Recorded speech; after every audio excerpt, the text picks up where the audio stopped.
여러분, 아이스크림 가격 한 100원 올렸다고 회사 임원진 전체가 나와서 대국민 사과를 한다?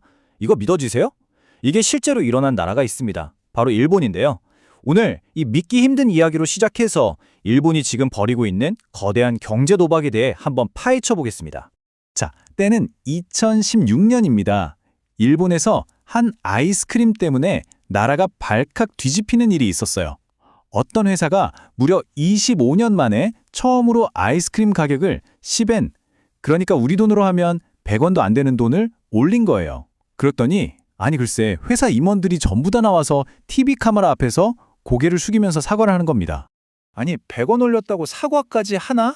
뭐 우리나라 같았으면 그냥 올랐네 하고 말았을 거잖아요. 그냥 웃고 넘길 일 같지만 사실 이건요, 일본 경제에 어마어마한 지각 변동이 오고 있다는 걸 알리는 아주 작은 신호탄 같은 거였습니다. 자, 그럼 지금 일본에서 일어나는 이 변화를 제대로 이해하려면 우리 시간을 좀 거슬러 올라가 봐야 해요.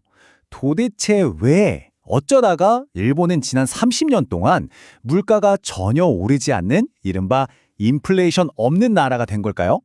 일본 경제를 수렁에 빠뜨렸던 그 유명한 잃어버린 30년, 그 기나긴 터널 속으로 지금부터 한번 들어가 보시죠. 여러분 한번 상상해 보세요. 오늘 마트에서 산 계란 한 판 가격이 10년 뒤에도 똑같은 그런 세상 말이에요. 이게 일본 사람들한테는 그냥 상상이 아니라 정말 현실이었어요. 물건값은 원래 오르지 않는 거야. 이 생각이 사회 전체에 그냥 DNA처럼 너무나도 깊숙이 박혀버린 겁니다. 아니 어떻게 그럴 수가 있었을까요? 모든 일의 시작은 바로 1980년대 후반으로 거슬러 올라갑니다. 당시 일본은 정말 끝없이 타오를 것 같은 경제 호황을 누리고 있었죠. 이러다 미국도 넘어서는 거 아니야? 하는 자신감이 하늘을 찔렀고 그 자신감이 곧 어마어마한 자산 거품이 됐습니다.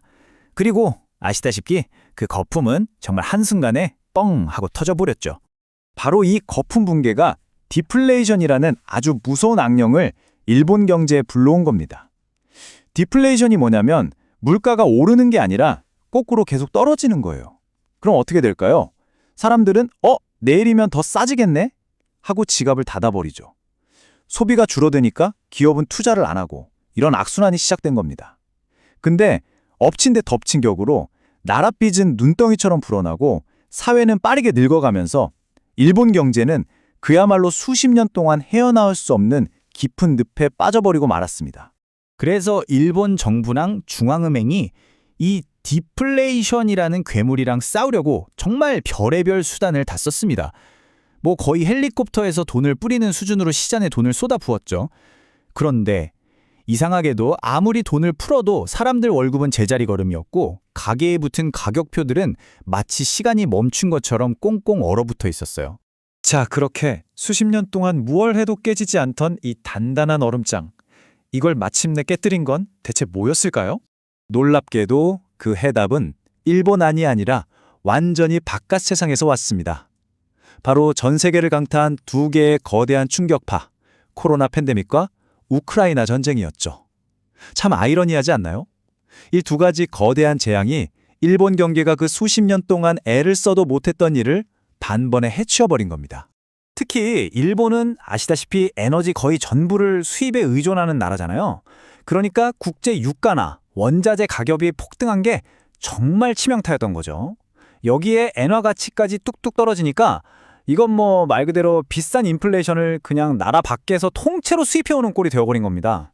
그 결과 상황이 정말 180도 달라졌습니다. 이제 걱정은 물가가 안 오르는 게 아니라 너무 가파르게 걷잡을 수 없이 치솟는다는 거였어요. 일본은 정말 단 한 번도 가보지 못한 길, 완전히 미지의 영역으로 발을 들여놓게 된 거죠. 자, 그렇게 일본은 수십 년간 그토록 바라던 인플레이션을 드디어 얻었습니다. 하지만 그 대가는 생각보다 훨씬 혹독했습니다. 그 고통은 바로 평범한 사람들, 우리 같은 사람들의 지갑에서부터 시작됐어요. 뭐가 가장 큰 문제였냐면요, 바로 이겁니다. 물가는 정말 로켓처럼 솟구치는데 내 월급은 제자리에서 거의 거북이 걸음이었던 거죠. 물가 오르는 속도를 월급 오르는 속도가 전혀 따라잡지 못하니까 어떻게 되겠어요?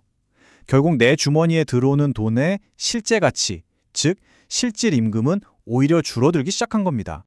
결국 평범한 일본 사람들의 삶은 점점 더 팍팍해질 수밖에 없었죠.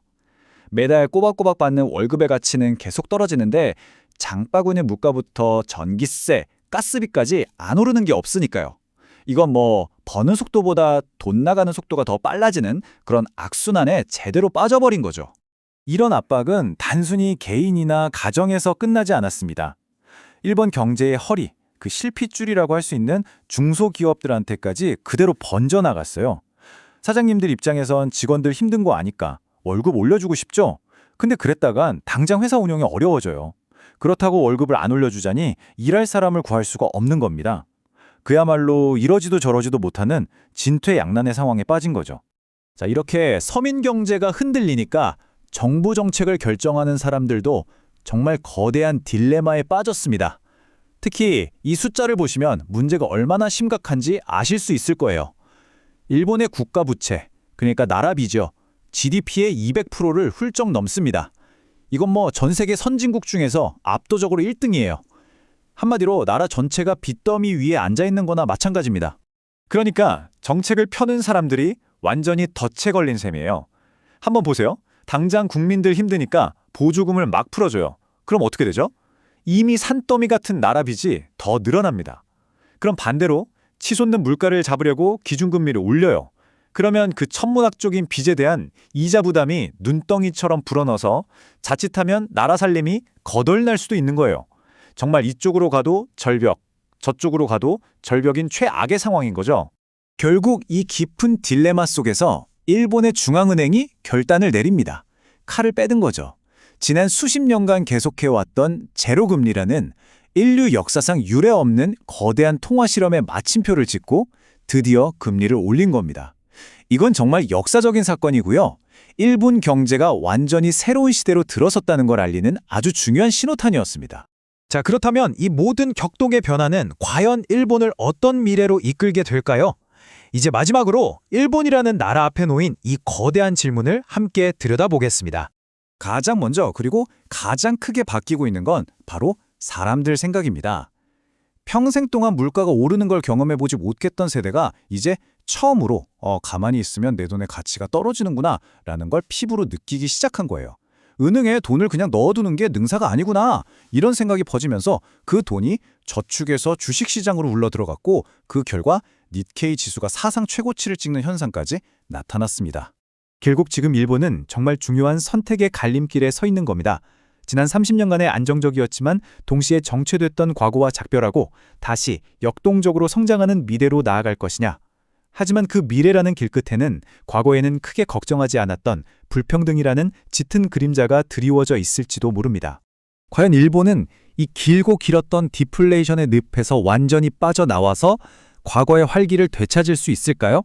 아니면 성장을 얻는 대신 그 대가로 더 심각한 불평등 사회라는 새로운 문제와 마주하게 될까요? 일본이 던진 이 거대한 도박의 결과가 어떻게 나올지 그 결과는 앞으로 수십 년간 일본뿐만 아니라 어쩌면 우리를 포함한 세계 경제 전체의 방향을 결정짓게 될지도 모릅니다.